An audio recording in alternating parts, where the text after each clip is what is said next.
Bismillahirrahmanirrahim. Assalamualaikum warahmatullahi wabarakatuh. Al-Fatihah. A'udzu billahi minasyaitonir rajim. Bismillahirrahmanirrahim.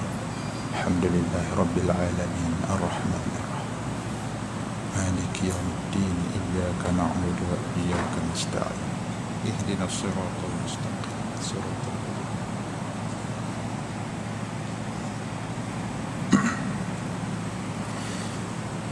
Alhamdulillah, nahmaduhu wa nasta'inuhu wa nastahdihi wa nastaghfiruh wa na'udzu billahi min shururi anfusina wa min sayyiati a'malina.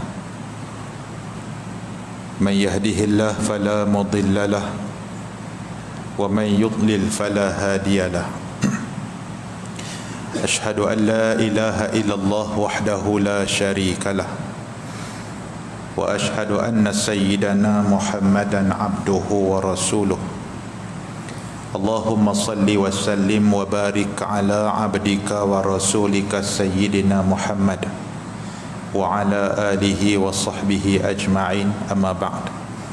Ayyuhal mu'minun ittaqullah, usikum wa nafsi bitaqwallah, faqad fazal muttaqun. Tuan Imam, jawatan kuasa masjid, muslimin dan muslimat, mudah-mudahan dirahmati Allah Subhanahu wa taala. Sedikit mukaddimah yang ringkas daripada hadis yang diriwayatkan daripada Aisyah radhiyallahu anha. Al-Imam Al-Bukhari rahimahullah mengeluarkan hadis ini dalam sahihnya. An Aisyah radhiyallahu anha qalat, kana Nabi sallallahu alaihi wasallam idza ra'a makhilatan fis sama' aqbala wa adbara wa dakhala wa kharaja wa taghayyara wajhuhu fa idza amtaratis sama' suriya anhu fa'arrafathu Aisyah dhalik. فقال النبي صلى الله عليه وسلم ما أدري لعله كما قال قوم فلما رأوه عارضا مستقبل أوديتهم إلى آخر الآيات. Al-Ahqaf. Hadis sahih riwayat Al-Bukhari. Dalam hadis ni Aisyah radhiyallahu anha riwayatkan katanya Nabi sallallahu alaihi wasallam ni, kana Nabi sallallahu alaihi wasallam idza ra'a makhilatan fis sama', apabila Nabi sallallahu alaihi wasallam nampak, Nabi tengok di langit sana awan mendung. Aisyah kata, bila di luar sana Nabi tengok awan mendung, nak hujan, gelap, gelita macam tu, Aisyah kata aqbala wa adbara, Nabi nampak gelisah, Nabi mundar mandir. Aisyah kata aqbala wa adbara, Nabi sat pergi ke depan, sat Nabi patah balik ke belakang, Nabi macam tu. Wa dakhala wa kharaja, Nabi masuk dalam rumah, tak kena sat Nabi keluar pula, sat lagi Nabi masuk, Nabi keluar. Makna dia apa? Aisyah kata Nabi SAW apabila Nabi nampak di langit sana awan gelap macam tu, nak hujan, gelap gelita tu, Nabi jadi gelisah Nabi tu. Dan gelisahnya Nabi SAW tu nampak pada tindakan, bukan takat ke ayam muka, ke tindakan Nabi tu. Nabi pergi ke depan, Nabi pergi ke belakang, Nabi mundar mandir macam tu. Saat Nabi masuk dalam rumah, saat Nabi keluar, lagi duk gelap, Nabi jadi lagu tu. Kemudian kata Aisyah radhiyallahu anha, fa iza amtar wa taghayyara wajhu, dan berubah ayat muka Nabi ni. Fa iza amtaratis sama', tapi apabila hujan turun, ni Aisyah kata, apabila hujan tu turun, langit ni mencurahkan hujan, surya anhu, Nabi nampak seronok. Bila hujan turun, Nabi okey. Lagi dia duduk gelap tu, Nabi jadi tak turah dah. Macam tu. Kata Aisyah, bila aku tengok tindakan dan kelakuan Nabi tu macam tu, fa'arrafathu Aisyah dhalik. Kata Aisyah ni sudah pun pitanya Nabi, apa pasal jadi macam tu? Aisyah sudah pergi selidik kepada Nabi, sudah pergi tanya kepada Nabi. Fa'arrafathu Aisyatu dzalik, kata Aisyah ni sudah pergi ke depan Nabi dan tanya apa jadi kepada Nabi bila nampak pokok hujan gelap ni. Nabi jadi macam tu, apa pasal? Faqala Nabi sallallahu alaihi wasallam, Nabi kata, ma adri la'allahu kama qala qaum. Nabi kata, aku tak tahu pokok hujan ni, hak gelap ni, adakah dia sungguh pokok hujan yang nak turun hujan, ataupun dia seperti ucapan satu kaum yang Tuhan hantar kepada mereka pokok hujan yang gelap, tiba-tiba itu azab daripada Allah. Nabi kata, ma adri, aku tak tahu, la'allahu kama qala qaum, boleh jadi, aku tak tahu. Allah saja tahu hujan nak turun ke tak turun. Tapi aku takut macam peristiwa yang menimpa kepada satu kaum yang Allah cerita dalam suratul Ahqaf. Apa cerita dia? Falamma ra'auhu 'aridan mustaqbil, apabila depa tengok pokok hujan tu 'aridan mustaqbil, nampak gelap, depa duk ingat hujan nak turun dah.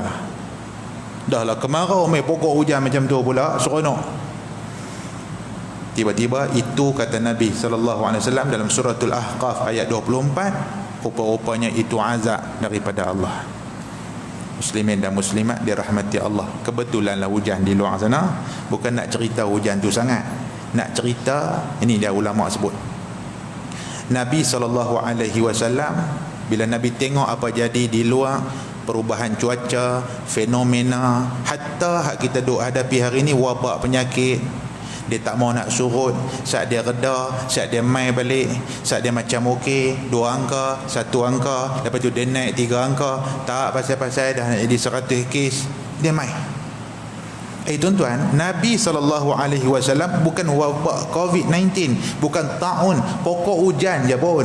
Pokok hujan yang kita duk tengok hari-hari tu, itu pun sudah cukup kata ulama untuk menyebabkan Nabi muhasabah. Bukan COVID-19, pokok hujan itu pun kata ulama sudah cukup untuk membuatkan Nabi tak senang duduk. Bila Aisyah kata, awak nampak tak torah ni ya Rasulullah, awak nampak saat pergi ke sana ke sini, masuk dalam rumah keluar tak kena pokok hujan. Tuan-tuan, dia bukan nak main nak turun hujan lelah, dia nanti ambil masa setengah jam, sejam, dia duduk gelap lagu tu, lagi tak turun ayat hujan, lagi tu Nabi tak senang. Apabila ditanya kepada Nabi, rupa-rupanya Nabi kata apa? Nabi kata kepada Aisyah, aku teringat cerita satu kaum yang Allah rakam dalam Quran. Mereka tengok ni pokok hujan ni, mereka tengok, mereka duk sangka Tuhan nak bawa mai rahmat dekat mereka, Tuhan nak bawa mai ayat hujan dekat mereka. Tiba-tiba hak tu semua bukanlah ayat hujan, bukan rahmat Allah, tapi dia azab daripada Allah.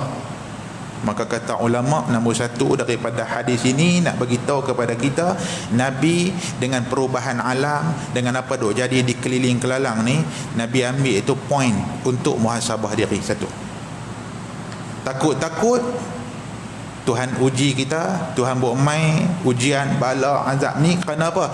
Kerana kelakuan maksiat yang dilakukan di kalangan kita. Takut ya tu. Nabi maksum, Nabi tak buat dosa. Nabi ni maksum, nak takut apa maksum? Tapi ulama kata Nabi nak tunjuk, kata Nabi takut kalau azab tu mai bukan asbab ke Nabi, tapi kerana perlakuan maksiat yang berlaku di kalangan masyarakat tu, Tuhan buat mai, tak kira siapa ada waktu tu kena. 1. Yang kedua kata Imam An-Nawawi, nombor 2, saya ringkas saja. Imam An-Nawawi panjang dia punya statement dia, ringkasnya apa dia? Tuhan buat mai macam-macam perubahan doa ada dalam hidup kita. Tuhan nak kita ada, pertama al-isti'adad, dia panggil, buat persiapan untuk menghampirkan diri pada Allah. Minta maaf sebutlah tuan-tuan, hari tu ni masa PKP, rindu sangat masjid, rindu. Allah tak tahu nak abang lah, rasa macam tak boleh hidup lah. Habis aku ni kalau boleh pergi masjid lah, aku rasa nak iktikaf 10 hari 10 malam tak mau balik, berasa macam tu. Tuhan uji tuan-tuan, dia bagi senang sikit, boleh keluar boleh melancong, boleh pergi pasar raya, boleh beli barang, boleh jalan sana sini. Masjid tak teringat dah. Tak teringat. Yang teringat Alif. Tapi mazhab Tuhan uji memang teringat lagu tu. Teringatlah, rindu sungguh Jumaat, duk update status. Sudah 6 kali Jumaat aku tak mai. Ya kan?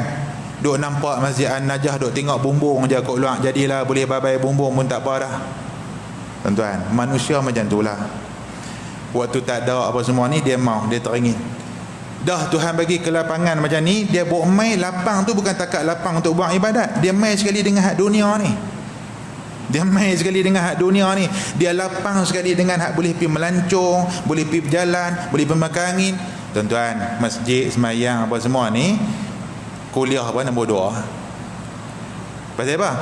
Itulah manusia. Wa idza massahu syarr jazu'ah. Apabila manusia itu ditimpa kesusahan, waktu tu dia jadi putus asa, dia jadi macam tu. Dia berasa habis lah. Tapi apabila bila Allah Taala bagi manahul masahul apa khair, bi Tuhan bagi kebaikan dekat dia, manu'a, habis tak mau. Ni yang kedua. Kata Imam Nawawi, buat persiapan. Ni isyarat duk ada ni. COVID-19 ni, kata Tan Sri Dr. Nur Hisham, dia kata apa? Kita hari ni belajar hidup dengan virus. Tuhan tak bagi habis. Tak habis-habis lagu tu duk ada dengan kita. Kata doktor apa dia? Kita ni hidup dengan virus hari ni. Selagi tak ada vaksin, kita ni hidup dengan virus. Apa maksud dia? Kita tak tahu, boleh jadi kawan kita ni dia positif, kita tak tahu. Siapa pun tak tahu hak pergi makan kenduri di manakah ni. Kalau tahu tak pi. Cerita dia kalau tahu aku tak pi, minta maaf lah, telefon atau rumah kami dapat tahu kata dia ni ada tak pi lah COVID. Tapi pasal tak tahu, pi dah. Tahu-tahu dengar kata apa, nak kena pi buat laporan saringan lah apa semua. Kita kena belajar hidup dengan virus pertama. Yang kedua, yang inilah yang disebut oleh ulama daripada hadis Nabi ini. Nabi SAW menjadikan apa yang duk jadi di keliling kelalang ni, dalam kehidupan ni, sebagai titik muhasabah. Apa pun, hatta benda tu nampak biasa je pun, gelap ke langit ni, awan nak hujan ni, nampak tu fenomena alam biasa bila hujan nak turun. Tapi dah teringat pada Tuhan. Teringat pada Tuhan tu lambang keimanan. Maka dengan sebab tu tuan-tuan, duk tengok laporan kes COVID-19 sehari ke sehari ni, bukan tengok saja, tengok muhasabah. Tuhan duk bagi isyarat tu kerana dia sayang kat kita. Dia nak tengok kita apa? Kita doa. Ini Ibn Al-Qayyim sebut apa? Bila ujian tu mai tak berhenti, dua benda Tuhan nak. Satu, dia nak tengok hamba dia tunduk patuh kepada dia. Yang kedua, dia nak tengok rintihan doa hamba dia. Dia nak dengar tu. Ni kalau habis lagu tu tuan-tuan, dunia bebas COVID-19, habislah ya habis. Tak ada lah. Tuhan dia nak dengar doa yang kita duk minta tu. Duk minta selalu tu. Minta dekat dia. Dengar sekali orang habaq dalam hadis kata, baca a'udzu bikalimatillah at-tammat min syarri ma khalaq. Baca hak tu, selamat daripada musibah ujian apa semua. Baca, amal. Tuhan nak dengar hak tu. Kerana apa? Kerana dia sayang dekat hamba dia. Nah, itu 3 istifadah yang kita dapat ambil daripada hadis yang kita baca pada malam ni sebagai muqaddimah. Wallahu a'lam. Baik, kita menggunakan Bahrul Mazi jilid 14. Bahrul Mazi 14.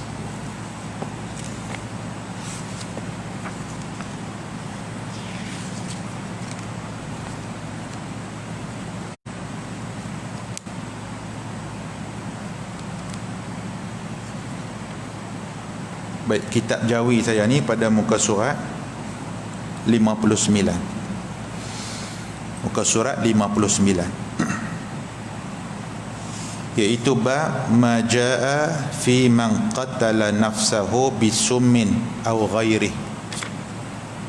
Dia di bawah tajuk perubatan, tapi dia lalu tajuk racun. Bila lalu tajuk tu, dia main hadis ni lah. Hadis cerita orang bunuh diri, tapi pasal dia duduk dalam ubat-ubat, racun, vaksin apa semua ni, dia lalulah tajuk ni. Nah, tadi kita baca juga. Jadi tuan-tuan heran lah, akhir itu baca tajuk ayat kencing unta apa semua. Sebelum tu baca habatus sauda. Malam ni bunuh diri pula pasal apa? Dan hadis dia macam tu. Bila lalu je Syekh Idris Al-Marbawi dia tak ambil hadis ni botang lain, baca juga. Nah, lalu juga syarah tu iaitu bab majaa fi man qatala nafsahu bisummin aw ghairi, iaitu bab yang telah datang ia pada menyatakan orang yang membunuh dirinya dengan racun atau lainnya. Macam mana keadaan orang yang duk bunuh diri, sama ada dengan dia minum racun atau cara lain, begitu. Ketahuilah kiranya ya saudaraku, adalah Allah Subhanahu wa taala itu kasih kepada hambanya lebih kasih daripada hamba itu akan dirinya. Ni mau ingat, Allah Subhanahu wa taala kasih kepada kita lebih daripada kita ni sayang ke diri kita sendiri, lebih daripada tu. Sungguh ke ustaz?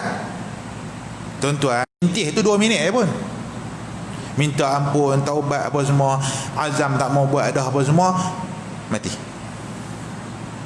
Tuan-tuan buat dosa 40 tahun. Kalau kata bapak anak buat tahna aku tu, mai minta maaf 5 minit. Tak. Pak sayang anak tak nak abang. Mak sayang kat anak lebih lagi. Tapi Allah Subhanahu wa taala sayang kepada hamba dia bukanlah takat mak pak sayang pada anak, lebih daripada kita sayang diri kita sendiri. Itu maksud dia. Ni yang kata Tuhan Rabbul Alamin. Tuan-tuan kena faham maksud duk baca tiap-tiap kali dalam sembahyang Ar-Rahmanir Rahim. Apa maksud dia tu? Itu maksud dia. Tuhan Ar-Rahman, dia layan semua sama atas muka bumi ni. Bukan kata manusia hak Islam tak Islam, semua binatang apa semua dia bagi sama. Dia Ar-Rahman. Dia bagi rezeki lebih kadang dekat orang hak tak sujud kat dia. Dah lawan dia, ingkar perintah dia, sembah lain pada dia, kata pula macam-macam. Nampak tuan-tuan?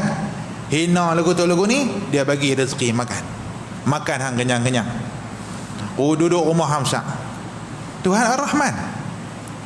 Tuhan Ar-Rahim, dia simpan di akhirat esok untuk orang beriman, untuk orang yang mati dalam iman. Orang yang mati dalam iman ni buat tak ada dosa. Dosa ni tak tahu tuan-tuan. Di mahkamah dunia tuan-tuan buat kesalahan, satu kesalahan ada satu dia panggil apa nama hukuman dia.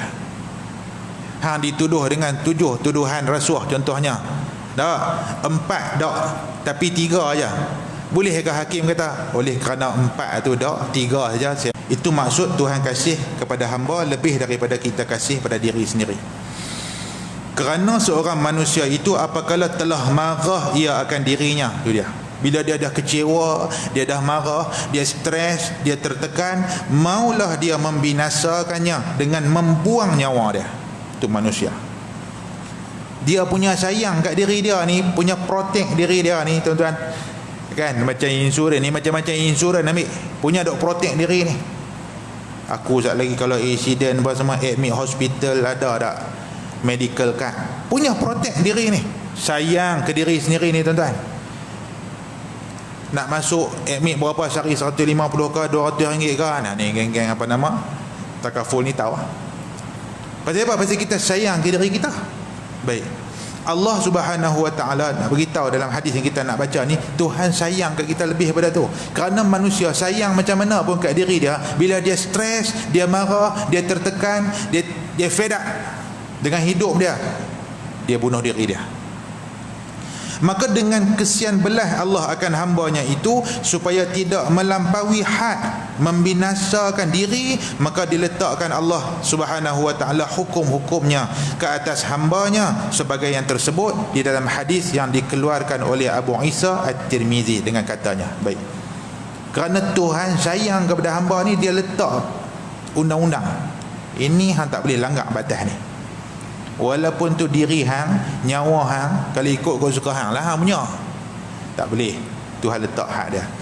Hadisnya an Abi Hurairah radhiyallahu anna Rasulullah sallallahu alaihi wasallam qala man qatala nafsahu bihadidatin fahadidatuhu fi yadihi yatawajja'u biha fi batnihi fi nari jahannam khalidan mukhalladan fiha abada. Diriwayatkan daripada seorang sahabat bagi Nabi SAW, namanya Abi Hurairah radhiyallahu anhu, bahwasanya Rasulullah SAW bersabda dia, barang siapa membunuh dia akan dirinya dengan besi, dia pergi ambil pisau apa semua, dia tikam diri dia, sama ada besi itu senjata daripada pisau atau tombok lada atau tumbuk lada, nah, orang guna besi, atau badik atau kerih atau pedang atau lain, maka di negeri akhirat kelak besi itu ada pada tangannya, dibuat menikam dengan dia pada perutnya sendiri dalam neraka jahanam dengan berkekalan, lagi dikekalkan dia tinggal dalam neraka itu beberapa masa yang panjang. Yang kata khalidan mukhalladan fiha abada, khalidan tu masuk kekal, mukhalladan dikekalkan dia, fiha abada sampai bila-bila, ikut hak masa yang Tuhan mahu. Tu masuk sampai bila-bila. Bila? Tak tahu bila. Tapi khalidan mukhalladan fiha abada, marah sungguh Tuhan kat orang yang bunuh diri ni, Tuhan marah. Nah, di akhirat esok besi hak tikam ke perut dia, itulah dia pegang lagu tu, macam mana dia tikam, macam itulah esok dia ada dalam neraka jahanam, dia duk yatawajja'u biha fi batni, ditikam ke perut dia tu, fi nari jahannam, duk tikam dalam neraka jahanam khalidan sampai bila-bila, kekal macam tu. Tikam mati hidup balik, tikam mati hidup balik. Nama kata mati hak macam mati dunia tak ada. Tu nama khalidan mukhalladan fiha abada. Baik, sambung lagi.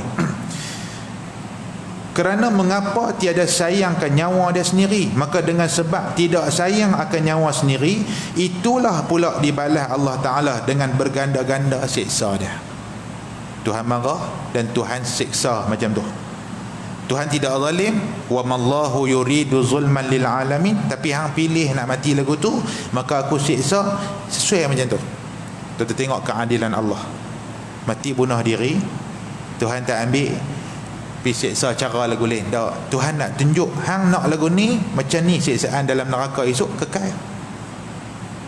Dia tak boleh argue Tuhan pasal dia pilih macam tu. Baik, masalah. Membunuh diri dengan racun pula, itu pun tiada diharuskan dia oleh syarak, bahkan diberi amaran oleh syarak dengan sebesar-besar siksa di akhirat. Sebagai kata riwayat Imam Tirmizi, wa man qatala nafsahu bisummin fasummuhu fi yadihi yatahassahu fi nari jahannam khalidan mukhalladan fiha abada atau kama qala. Baik, apa maksud dia? Barang siapa membunuh dia akan dirinya dengan racun, minum racun, maka racunnya yang jadi pembunuh dirinya itu senantiasa ada di tangannya itu kelak di akhirat. Yatahassahu, maksud dia dihirupnya akan dia dalam dia ditinggal dalam neraka jahanam itu, hal keadaannya berkekalan, lagi dikekalkan dia selama-lamanya di dalamnya, yakni dalam beberapa masa yang panjang, dibalas atas perbuatan membunuh diri itu. Tuan-tuan, ada orang yang dia stres macam tu, dia berasa tikam ni nampak ganas sangat, racun nampak macam baik, racun pun serupa lah, tak nampak ekstrim sangat. Nak ambil pisau ni, ada kes kan, semelih anak apa semua dulu, marah kat lelaki, ada lelaki rumah tangga apa tak tahu, tak ada ubat dah, aku ni kira tak ada ubat lah, macam tajuk ni, tak ada ubat lah. Cerita dia, 3 orang apa pun mau pi dengan aku pi, biar pergi ke pak hang seorang, bunuh anak apa semua, bagi minum racun. Nanya budak-budak tu, betul kali dia nampak tak ekstrim, konon padahal hak tu lebih tersiksa lagi, lebih siksa lagi. Ada orang bertindak macam tu, maka hadis main lagu tu. So Nabi sebut 1400 tahun ni tuan-tuan, hak Nabi sebut ni rupanya duk jadi hari ni.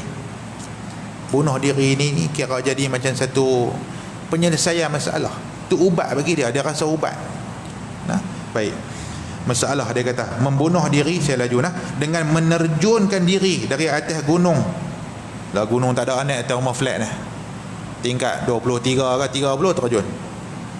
Macam tu pun ada. Lagu terbang dulu, tak nak sampai bawah dan kok mengucap dia kata kan. Macam tu pun ada. Terjun daripada gunung itu pun dilarang oleh syarak kita. Sesiapa memperbuat demikian itu, duduk dia dalam neraka beberapa lamanya dalam siksa. Demikianlah sabda Nabi sallallahu alaihi wasallam itu, wa man taradda min jabal faqatala nafsahu fahuwa yataradda fi nari jahannam khalidan mukhalladan fiha abada. Hadis sahih. Nabi kata barang siapa menerjun dirinya daripada gunung, maka membunuh ia akan dirinya, maka balas siksa di akhirat pula, iaitu menerjunkan diri dari atas gunung dengan senantiasa. Entah tak? Nabi guna istilah apa tadi? Yatawajja'u biha, senantiasa ditikam.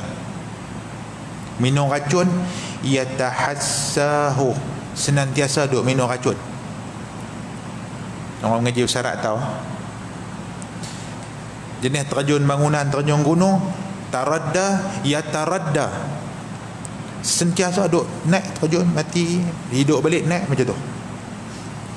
Maka senantiasa dalam neraka Jahannam, hal keadaannya kekal. Yang demikian itu lagi, berkekalanlah ia tinggal dalam neraka, dalam siksa itu beberapa lama, masa yang panjang. Nah, itu 3 Nabi sebut. Kata Abu Isa At-Tirmizi, bermula ini hadis sahih. Nah, itu habis tajuk tu. Akhir sekali penutup dia kata apa? Masalah ubat yang busuk itu tak boleh berubat dengan dia. Baik, sebelum kita masuk sikit di hujung tu dan masuk tajuk baru, hadis yang kita baca tadi ni tuan-tuan ada kaitan racun. Dan kita akan jumpa sekali lagi cerita macam mana orang yang berubat dengan racun. Saya tengok ada satu video ke apa, tak tahulah racun tu tahap boleh bunuh sampai mana. Dia racun ni pun macam-macam. Mungkin racun tu efek dia pada manusia tu sikit ke semuanya. Ada dari segi hukum boleh tak kalau contohnya dia minum hak tu boleh reda satu jenis penyakit dia. Kan? Sekali dia akan bahas cerita sum ataupun racun ini asas dia tak boleh. Hatta kalau orang kata dia sikit lah, dia buh sikit, dia campur, kot lah. Ada orang duk reka ubat lagu tu racun, benda-benda yang melibatkan mudarat, ancaman nyawa, tak boleh. Dia main tajuk tu, lalu lagu tu kemudian dia cerita pasal bunuh diri. Okey, itu tajuk dia. Masalah dia kata ubat yang busuk, ni dia tak boleh berubat dengan dia. Apa maksud busuk akan diperincikan. Kata setengah ulama, ubat yang busuk itu ialah racun. Mungkinlah sebahagian ada orang dia contoh ni tak tahulah betul ke tak betul. Katalah dia nak bagi berhenti rokok, dia tak tahu nak buat guna, dia nak hidu racun. Kan, ikutlah. Dia kurang macam geng gam juga. Ini gam kau. Jenis dia nak ambil tindakan macam tu untuk hilangkan satu ketagihan contohnya. Syarak tak benar. Yang ni dia main tajuk, adakah boleh nama dia yang kata racun ni, setengah ulama kata yang dikatakan ubat yang busuk tak boleh berubat ni ialah racun. Satu.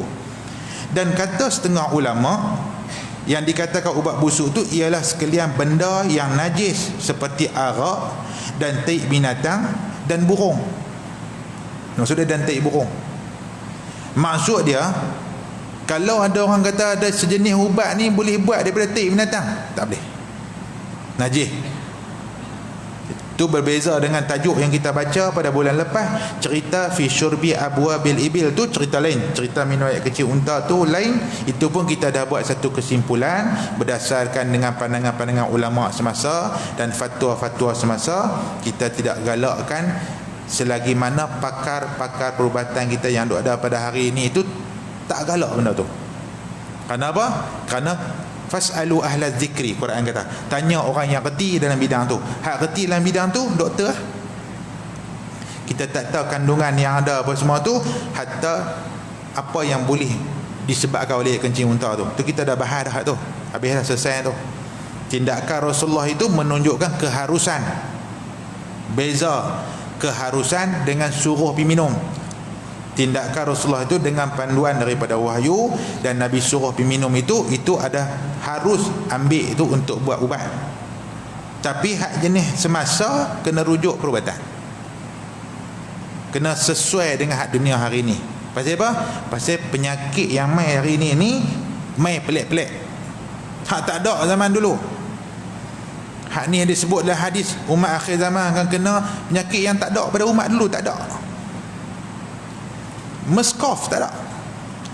Punya lama Arab, padang pasir Arab dulu tuan-tuan hidup dengan unta. Sikit punya lama ke hidup dengan unta.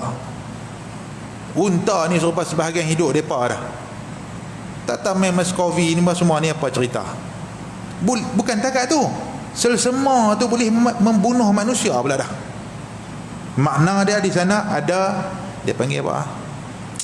Ada perubahan, ada penyakit-penyakit yang ada pada binatang dengan kehendak Allah bercampur dengan apa semua ni dah berlaku mutasi, wallahu alam lah, menyebabkan kalau kena ke manusia mati pula, mudarat.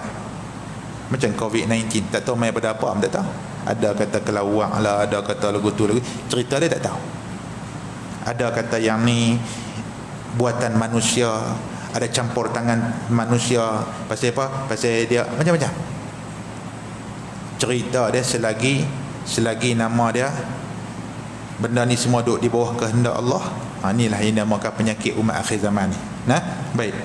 Kata setengah ulama, yang dikatakan ubat busuk itu ialah benda najis. Bermula dalil yang menunjukkan atas tegah itu ialah seperti hadis yang dikeluarkan oleh Abu Isa At-Tirmizi dengan katanya, An Abi Hurairah radhiyallahu anhu qala naha Rasulullah sallallahu alaihi wasallam 'anid dawa'il khabith. Atau kama qala, maksudnya diriwayatkan daripada seorang sahabat bagi Nabi sallallahu alaihi wasallam, namanya Abi Hurairah radhiyallahu anhu, katanya telah ditegah oleh Rasulullah sallallahu alaihi wasallam daripada ubat yang busuk itu, ad-dawa al-khabith, ubat yang busuk.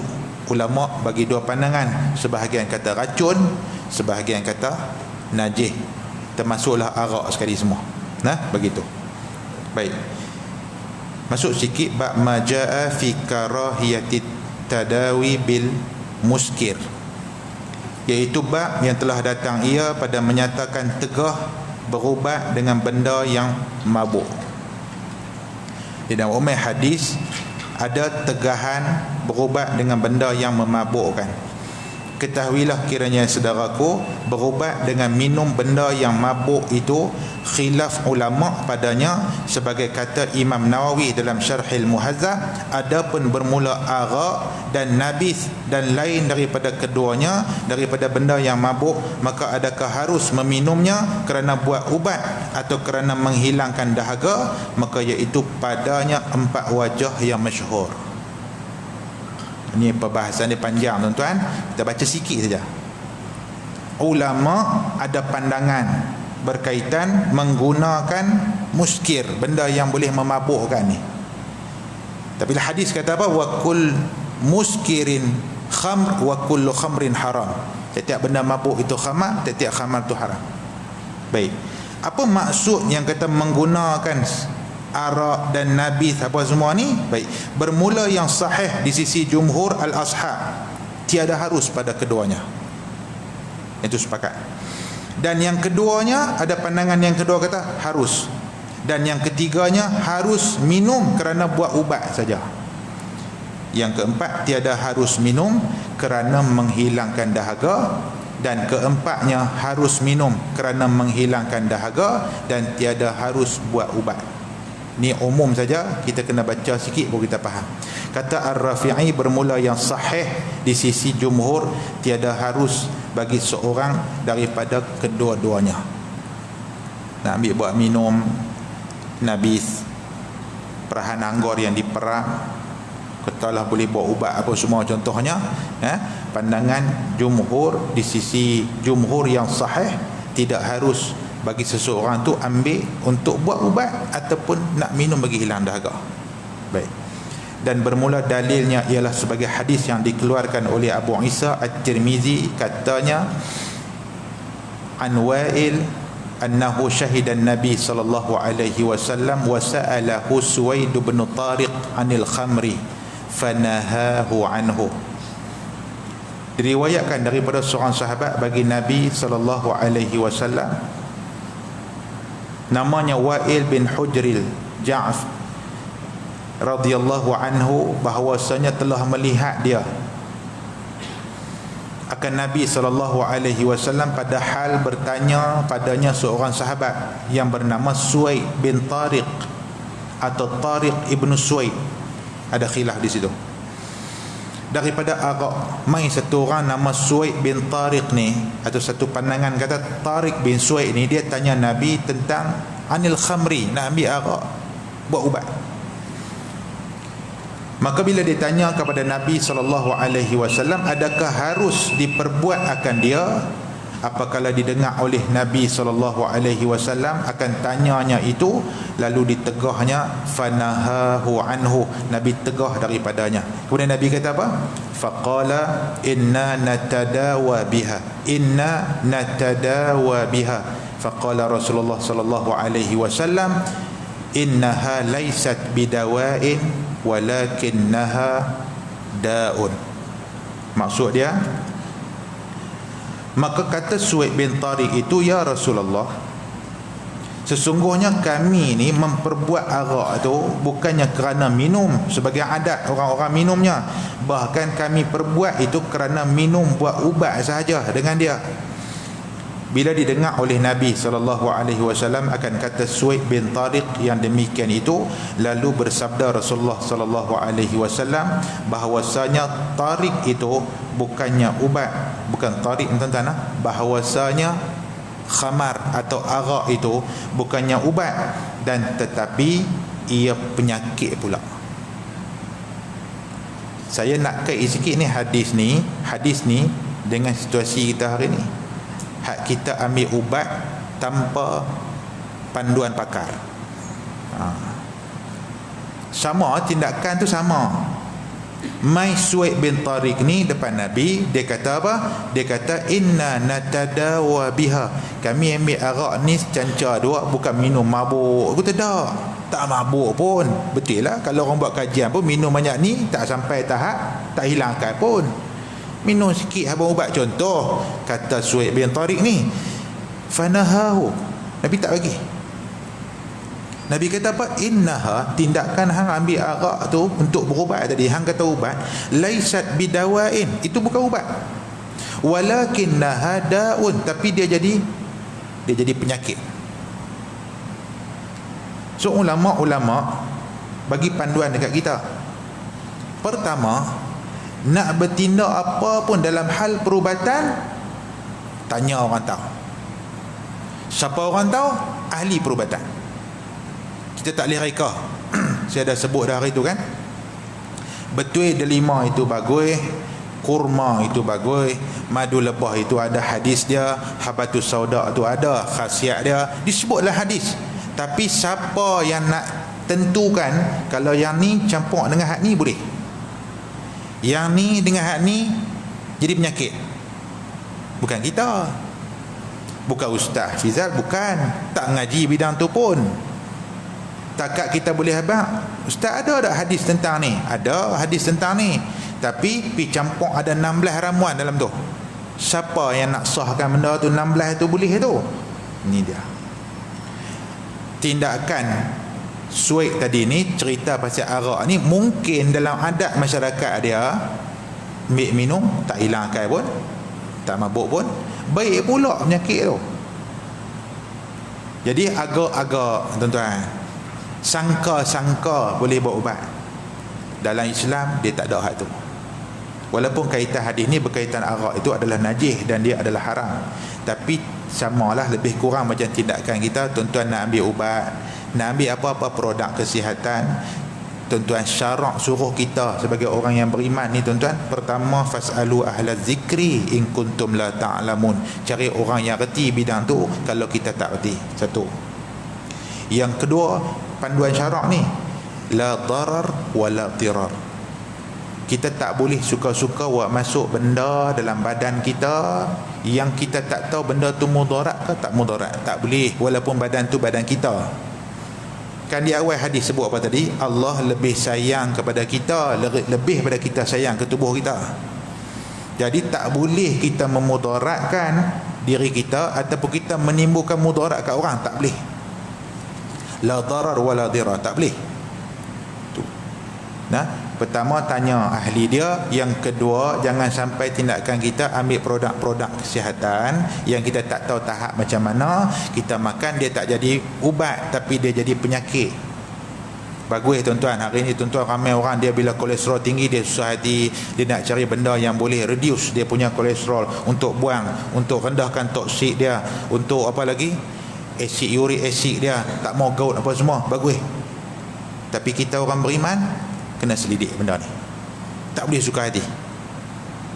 Bahkan kata ulama, tindakan kita menyelidik, kaji, susah payah tanya orang apa semua ni, dapat pahala. Sebab tu ada R&D, ada research, ada kajian. Kena mohon pula dekat pihak berkuasa, KKM bagi sijil, KKM endorse benda tu, okey. Tuan-tuan, kita ambil produk macam tu dapat pahala. Pasal apa? Pasal kita sayang ke tubuh kita. Kita tak suka-suka hati duk ambil ikut suka. Itu selingan saya nak kaitkan dengan apa yang kita baca ni. InsyaAllah selanjutnya nanti kita akan sambung pada kuliah yang akan datang. Selepas ni dia akan mai kata Imam Nawawi telah memilih oleh Imamul Haramain. Wallahualam, tu kita akan baca pada kuliah bulan depan insyaAllah. Kita berhenti, tetapi ia penyakit pula. Wallah.